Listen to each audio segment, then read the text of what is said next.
的能力。是。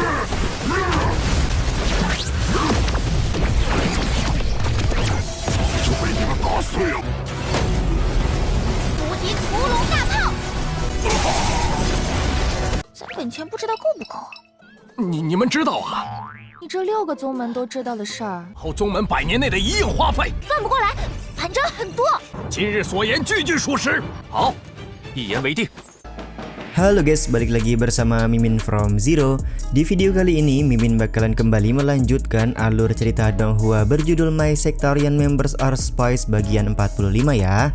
Seperti biasa, sebelum masuk ke rekap ceritanya, buat kalian yang menonton video ini tapi belum subscribe, tolong di subscribe dulu ya guys. Dan jangan lupa nyalain lonceng biar nggak ketinggalan update terbaru dari channel From Zero. Playlist untuk Donghua ini juga udah tersedia bagi kalian yang baru aja bergabung dan belum nonton episode sebelumnya ya. Ya udah deh, nggak usah berlama-lama lagi, langsung saja kita ke rekap ceritanya guys.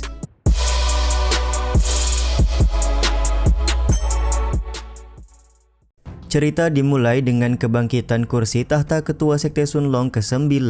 Ternyata ketua sekte Sunlong ke-9 harus kehilangan tubuh dan masuk ke dalam kursi singgasana disebabkan oleh harta rahasia sekte Sunlong.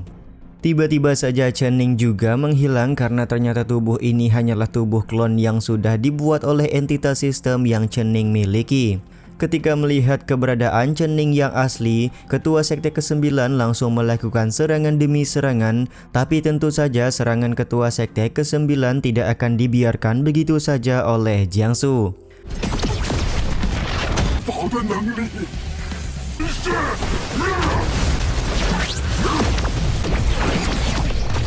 Ketua sekte ke-9 begitu kagum dengan kekuatan Jiangsu serta merasa kalau Jiangsu merupakan entitas yang diciptakan oleh harta rahasia sekte Sunlong. Di saat yang sama Jiangsu merasa heran karena kok dia bisa menjadi sekuat ini. Dia pun menaruh kecurigaan pasti Chen Ning sudah melakukan sesuatu kepada tubuhnya. Sementara itu ketua sekte ke-9 berhasil bangkit karena bahan kursi singgasana yang dia jadikan sebagai tubuh cukuplah kuat. Karena bahan kursi singgasana ini sangat kuat, mau tidak mau Jiangsu langsung menggunakan senjata terkuatnya untuk mengalahkan ketua sekte ke-9.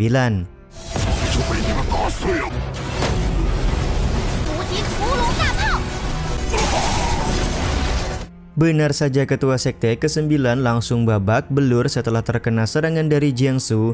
Situasi ini pun membuat ketua sekte ke-9 heran karena dia tidak pernah melihat senjata yang begitu kuat seperti yang digunakan oleh Jiangsu ini. Ketika Jiangsu hendak mengakhiri hidup ketua sekte ke-9, Chen Ning melarangnya karena Chen Ning merasa kalau ketua sekte ke-9 bukan musuh mereka hingga saat ini. Alasan Chen Ning membiarkan ketua sekte ke-9 hidup karena ada beberapa informasi yang harus dia dapatkan.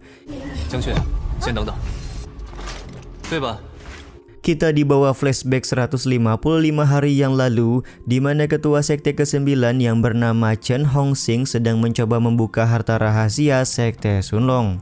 Diketahui semua ketua sekte Sunlong sudah gagal membuka harta rahasia tersebut karena harta ini menyerap energi spiritual.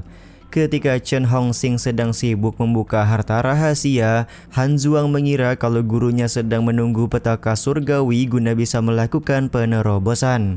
Tapi pada nyatanya harta rahasia malah menyerap energi spiritual dari Chen Hongxing. Harta rahasia ini juga menutup suara dari Chen Hongxing agar Han Zhuang tidak bisa mendengarnya dari arah luar.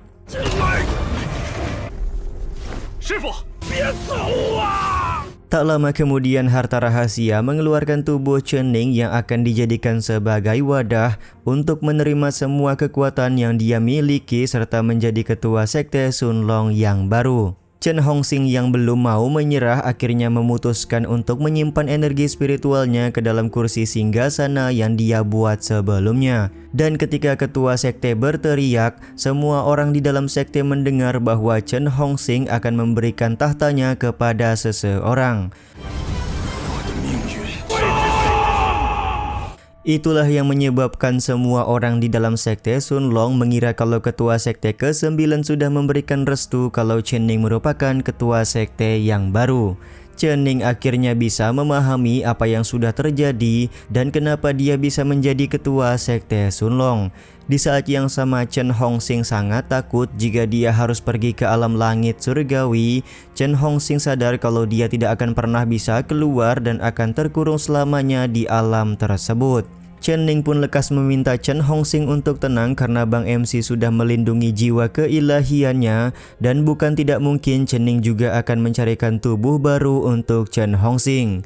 Beberapa saat kemudian Chen Ning pergi ke kediaman Lin Xiaotian untuk memberikan sebuah misi. Dia pun segera memberikan entitas sistem kepada Lin Xiaotian yang mana sistem ini akan membantu Lin Xiaotian untuk menjalankan misi dari Chen Ning.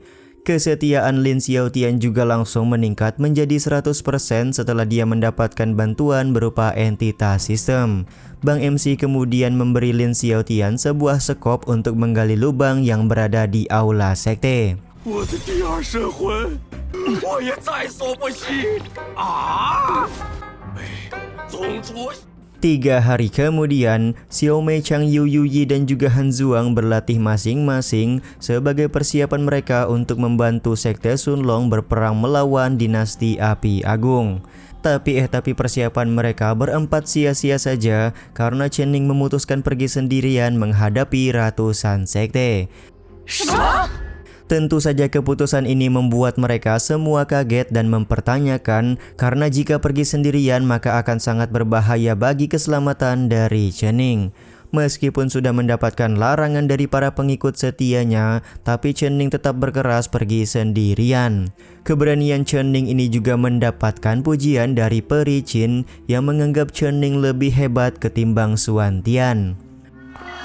既然宗主有令， 玄天当年都有过之。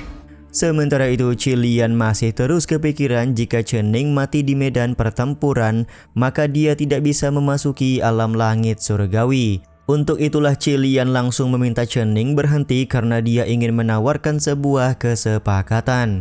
Qilian bersedia menukarkan informasi perihal sekte-sekte yang bermusuhan dengan Sekte Sunlong, asalkan Chen Ning mau membawanya ke alam langit surgawi. Mendengar tawaran Qilian tentu saja membuat Chen Ning merasa tertarik.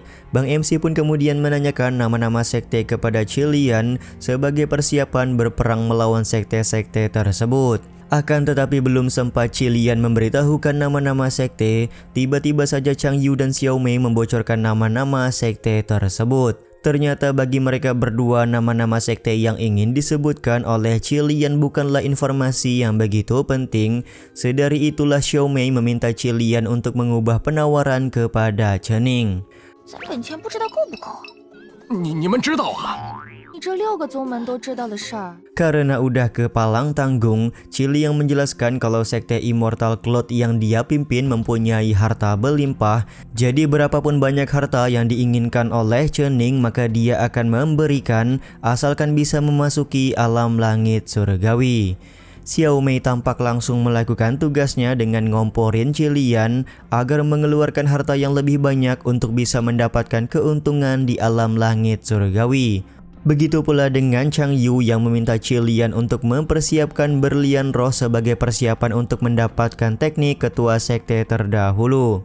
Han Zuang juga tampak ngomporin Qilian atas perintah langsung dari Chen Ning. Situasi ini akhirnya membuat Qilian semakin yakin kalau dia bisa mendapatkan keuntungan yang tidak terhingga di alam langit surgawi. Dia pun pada akhirnya memberikan tawaran akan mengerahkan ribuan kultivator sekte Immortal Cloud untuk memberikan bantuan kepada sekte Sunlong dan mematuhi perintah dari King Chen Ning. Selain itu, Qilian juga akan menanggung biaya operasi sekte Sunlong selama 100 tahun ke depan.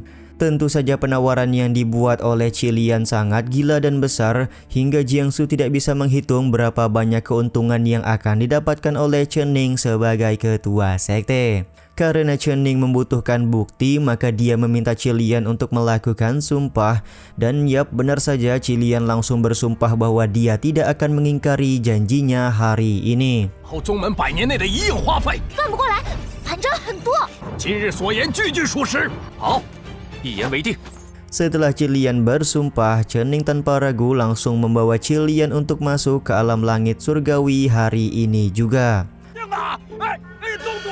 Sementara itu Jiangsu sangat senang karena hari ini Chen Ning mendapatkan banyak keuntungan, tapi Chen Ning malah terdiam karena dia sedang memikirkan sesuatu. Ternyata Chen Ning sedang kepikiran lawan yang akan mereka hadapi ke depannya. Ketika berhasil mengalahkan Bi Wei, Chen Ning mendapatkan ancaman bahwa akan ada banyak orang yang ingin membunuhnya menggunakan artefak ilahi.